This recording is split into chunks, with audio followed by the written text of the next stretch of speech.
Eyitning 5-kunigacha hech qabolisi kelmabdi. Ballalarim, mening 3 o'g'lim bor.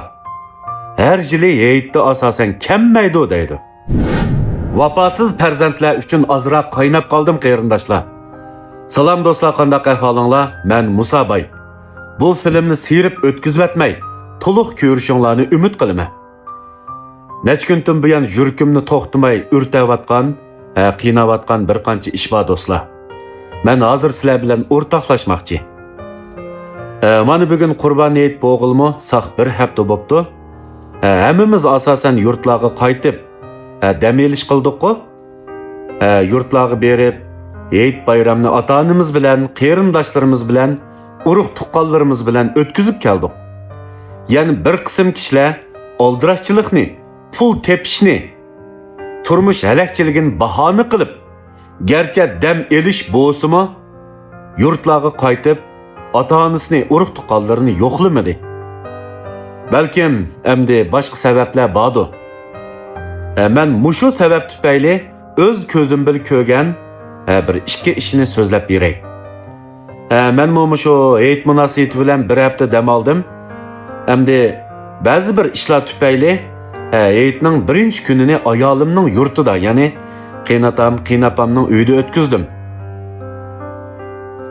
Shu kuni endi tushdan keyin bo'lgan chaqda, hayitning birinchi kuni tushdan keyin bo'lgan chaqda shu ayolimning mahallasidagi bir og'inam bilan hayitlish menib qoldik.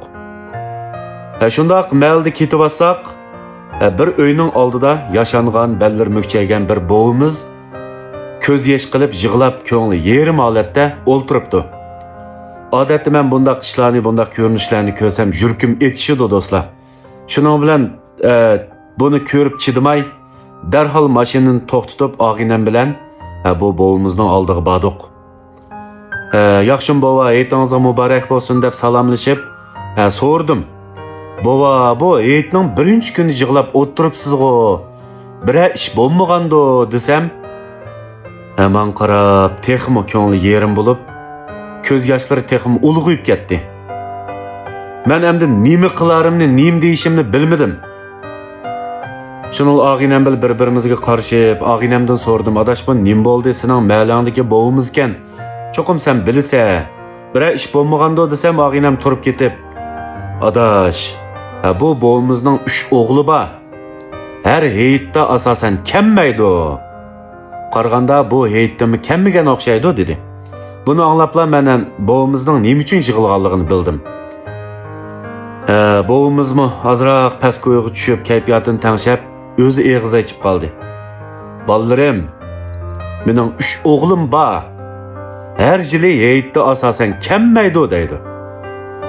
Bu hayitdami kelmadi, yo'llarga shundoq talmirdim. Atgandim buyon mana uyning oldida qarab o'ltadim. Ya telefoni yo'q, ya xabar yo'q, ya o'z yo'q. Kelmadi deydi. Shuna mushu gapni qiplam keyindan texmi o'ngrab yig'lab ketdi. Agar ayolim bo'lgan bo'lsa, men bundaq yolg'iz qolmas bo'g'iydim deb o'ngrab yig'lab ketdi do'stlar, qarindoshlar. Bu ko'rinishni ko'rib mening ko'zlarimdan yosh tomchilab ketdi. "Bo'pti bova, yig'lamang, ko'nglingizni yerim qilmang" deb ozroq endi o'zimning ko'nglini bildirib, tasalli berib, xo'shlashib qaytdik. Shuning bilan endi hayitning 3-kuni o'zimning yurtimga keldim, Aqsuv Bayga. O'zimning dadam opamning uyiga keldim. Urug' tuqqanlarni hayitlaşdik, cho'nglarni hayitlaşdik. Shuning bilan endi men har yili mush hayit bayramda kelsam yoki boshqa chog'larda yurtga kelsam, men cho'qim yo'qlaydigan 4-5 bir yoshli cho'ng bovimiz, mo'minlarimiz bor bizning yurtda. Urug' tuqqanlarimdan boshqa. Men har qitim kelsam mushu yurtdagi mo'ysipitlarni, oqsoqollarni asosan yo'qlayman. Shuning bilan hayitning 5-kuni kechda kun o'ltirib qarong'i tushgan chaqda bir onamizning uyiga yetlab chiqdim. Bizning mahalladagi ish juma bu. Bir onamizning uyiga yetlab bordim, kirsam qozon qayintib turibdi. Her qitim men tamoq o'ltamay mangsam ko'ngli yerim bo'lib yig'laydi. balam her qitim kelsa tamoq yemaysiz, o'ltamaysiz debchi. Shuning bilan men ko'ngli yerim bo'lib qolmasin, azroq bir mungdashqash o'ltiray deb paranglashib qoldik tamoq pishqicha. Ana, ballarınız keldimi, eyitlab keldimi desem, man qarab pongda yig'lab ketdi. Kemmepti. Bu anamızning 3 balası var. Ya bek namurat emas, qo'l ilkidi bor hali. Endi yo'ldishi tugab ketgan. Bu anamizmi 70 yoshdan oshgan, o'z yolg'iz qolgan. Ballarımı dukan ochidi, ba'zilar tijoratchi degandek.